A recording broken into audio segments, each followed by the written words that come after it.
Zdravím vás ľudia, vítam vás pri novom videu. Dneska sa nachádzam v najväčšom pustenom technologickom objekte na Slovensku.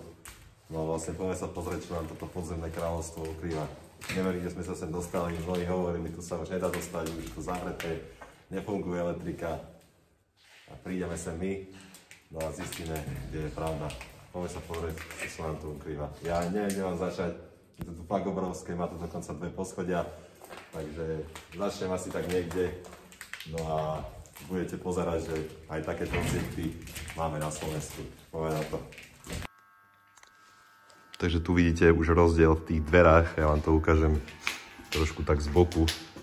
Nech si akože viete predstaviť, že o akých veľkých dverách hovorím, sú naozaj obrovské, hrubé. Extrém. Takže vlastne toto je vchod do tohto podzemného kráľovstva. No a ja by som začal hneď túto ľavou stranou, kde sa nachádzajú diesel agregáty a poďme sa pozrieť, čo sa tam skrýva.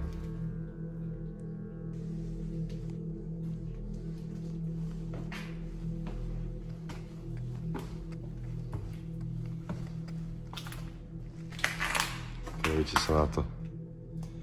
Obrovské agregáty, bohužiaľ nejde tu dať viac svetla.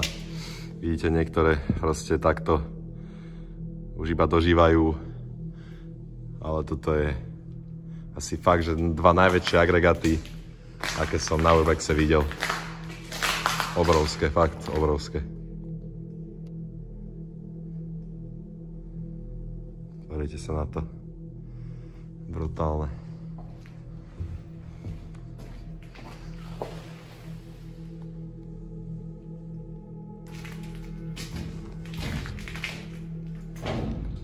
Takže môžeme pokračovať touto stranou. Poďme sa pozrieť, čo sa tu nachádza na tomto poschodí. Takže tu sa nachádzalo technologické chladenie. Podlaha síce už tiež dožíva, ale dôležité stále, že sa tu všetko pomaly zachovalo.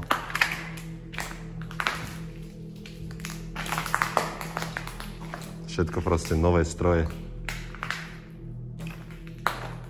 Vidíte, tento je novší ako tento. Ale stále sú akože v dobrej kvalite, by som povedal. Extrém.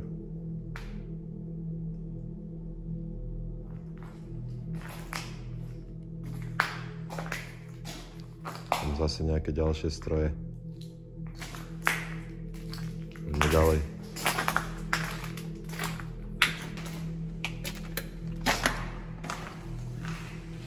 Že v tejto miestnosti tu hore by sa mali nachádzať kyslíkové fľaše, úplne obrovské a malo by ich tam byť strašne veľa. Pozrite sa na to.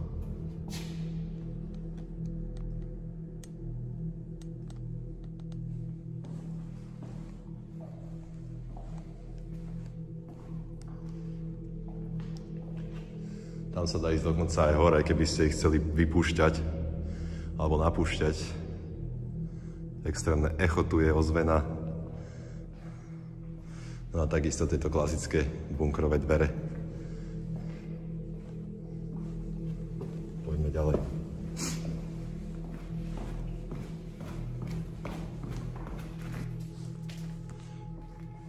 Takže v ďalšej miestnosti, toto by mala byť elektrokotolňa, pokiaľ sa nemýlim. Úplne obrovské priestory tu. A toto proste nechali len tak schátrať. Momentálne sa to predáva, ale podľa mňa, keď to budú nechávať takto otvorené, doslova, že otvorené to bolo, tak sa čudujem, že... Teda vlastne sa ani nečudujem, že sa im to nepredá. Pretože toto úplne upadá. Ja som tu bol asi 3-4 roky dozadu, no možno 3. A reálne polovica vecí, čo tu bola, už tu není. Pretože tento úkryt zažil nájazd zlodejov. No a vlastne preto aj dopadol, ako dopadol. A tu sú vlastne vetračky, ktoré idú von. A tam je pleseň. Poďme ďalej. Taká zaujímavosť. Tieto vecka tu vyzerajú stavovo lepšie ako tie, čo som mal na základnej škole. Pozrite sa na to, úplne nové vecka. Ale že úplne. Mi to príde, že som v nejakom funkčnom objekte a nie v opustenom bunkri, ktorý je desiatky metrov pod zemou.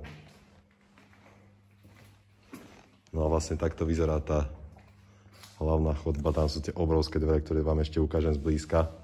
Ale teraz sa poďme pozrieť niekam ďalej. No a vlastne, ako už som spomínal, tento úkryt je poschodový. A ideme sa pozrieť na vyššie poschodie. Tieto prázdne miestnosti ja moc ukazovať nebudem, reálne to sú všetko prázdne.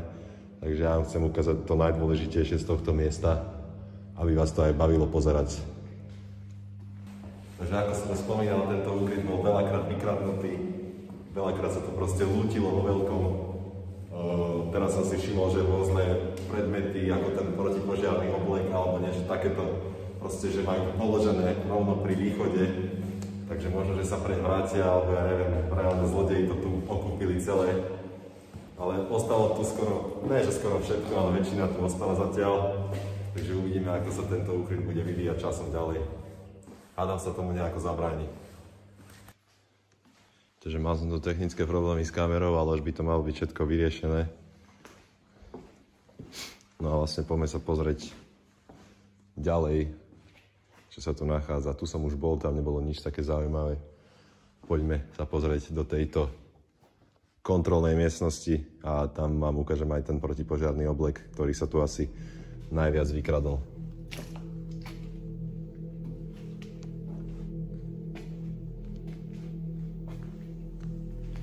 Pozrite sa na to, že to vyzerá úplne, že to tu opustili akoby včera.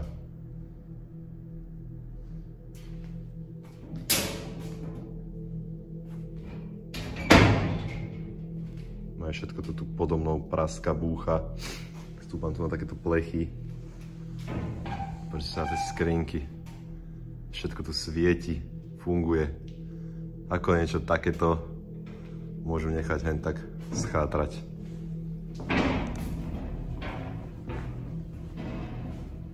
No a vlastne tu je ten protipožiarny oblek. Tento sa tu kradne asi najviac vo veľkom. No a už by ste tu našli možno 1, 2. Ja keď som tu bol prvýkrát, tak ich tu bolo asi 10 alebo takto. No a vlastne ono sa to postupne kradlo, pretože tento oblek má fakt veľkú hodnotu. No a vlastne tí, čo nemajú penáze, tak tu zarábajú na tom. No a vlastne teraz sa nachádzam v tej obrovskej kontrolnej miestnosti.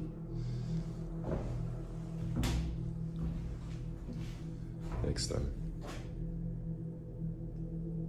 Nechcem tu ani nič stláčať, ani to robiť nebudem, pretože náhodou dačo tam poklikám a niekde pustím nejakú bombu náhodou. Takže radšej ne. Neodporúčam to ani nikomu robiť. Zásady bezpečnostného správania na pracovisku. Pozrite na to.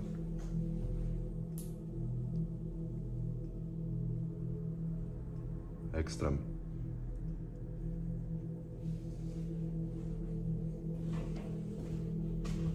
Neskutočne obrovský objekt toto. Ďalšiu miestnosť, ktorú vám ukážem, je strojovňa vzduchotechniky. Toto všetko sú vlastne vetračky von, nie sú to žiadne východy, ako by niekto povedal, že ten núdzák je to vlastne iba teda nie východ von, ale je to proste vetračka. Vidíte, tu máte všetky takéto filtre a rôzne takéto plechy. Takisto aj tu. No a vlastne celé toto je jedna veľká vzduchotechnika. Taká tá novšia, samozrejme, nejak tá, na ktorú sme zvyknutí v klasických CO-krytoch pre ľudí. Takže táto je o trošku väčšia. Inak mám úplne zarosený telefón, takže sorry, toto video možno bude tak kvalitou trošku horšie, ale fakt sa tu nedá dýchať. A proste neviem prečo, ale jak tu ja dýcham, tak tým si proste rosím kameru. Neviem, ako je to možné, ale reálne ako dýcham, tak sa mi proste rosí kamera. Poďme ďalej. Pozrite sa na tieto dvere.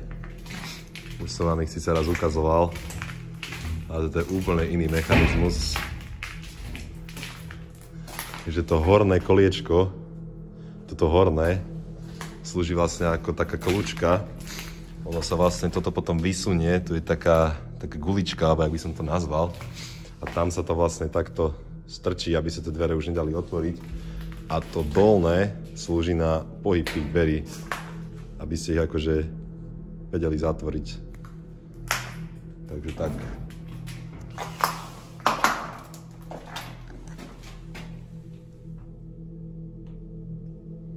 Extrém.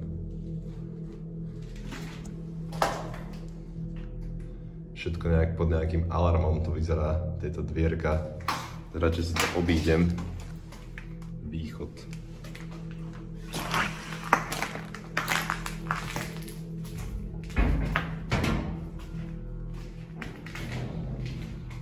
Samozrejme, tu sú ďalšie takéto dvere, ktoré fungujú úplne takisto. Poďme ďalej. Takže vlastne tu sa nachádzajú tie agregáty, ktoré som vám už ukazoval. No a vlastne poďme sa pozrieť, čo je tu ďalej. Pozrite sa na tie dvere. Neskutočne obrovské. Tu máme laboratórium, kde ešte zostali rôzne takéto pokusné skleničky, alebo jak by som to nazval, fuj, ale je to strašný vzduch. Takže naozaj je strašný. Všetky tie chemikálie to smrdia, toto nemôže byť ani zdravé dýchať. Takže tu určite nebudem nejako moc dlho. Taktiež zostali nejaké prístroje, alebo ako by som to nazval. A vôbec neviem, čo je toto. Čo je toto za chemikáliu? To neviem. Periodická sústava prvkov. Toto by mal každý vedieť. Ja som vždycky dostával z toho zlé známky, som nevedel, aké sú to značky. No a tu bol vlastne možno nejaký sklad laboratória. A čo som vám vlastne vravel, že sa to tu postupne kradlo, tak tu môžete vidieť, že naozaj toto je úplne vyrabované. Pozrite, tieto všetky chemikálie tu zostali.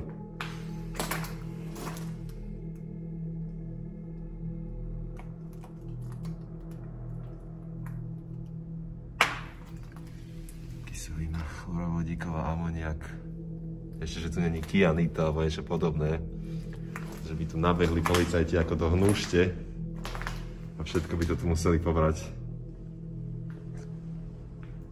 Sranda. No a tu sú vlastne ďalšie nejaké technologické časti.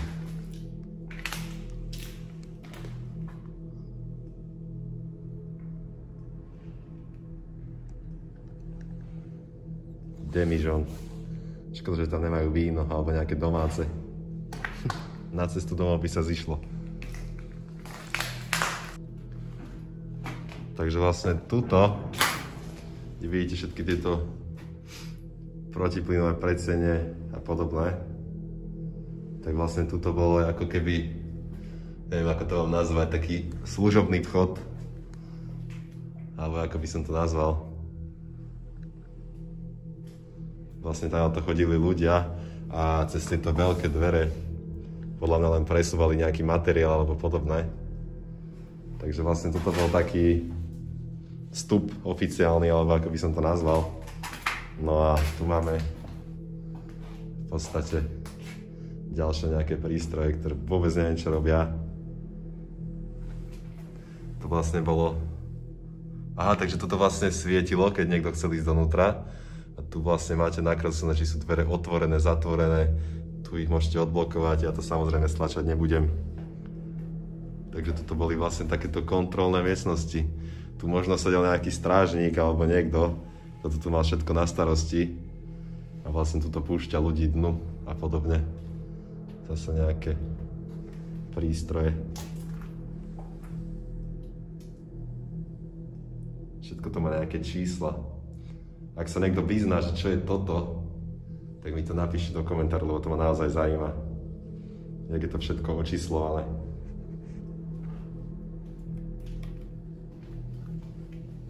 Poďme ďalej. Nebezpečný odpad. Fuj, tu to strašne smrdí, tam ani nejdem. Ale našťastie tam nič není. extrémne odtiaľ to ide smrad, neviem ani z akého dôvodu.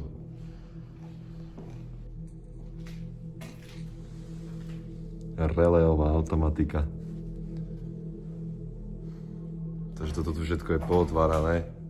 Neviem z akého dôvodu, zlodeji asi chceli istiť, či sú tam medené káble. A všetko to vyzerá, že to je v celku za nejakých pár odtrhnutých vecí, čo sú tam. Ale akože údržba, hlavný vypínač. Najviac ma zaujala táto malba proste v strede chodby. Je tu pekné, pretože aj takéto miesto si treba spestriť. No a vlastne už sa blížime aj ku koncu.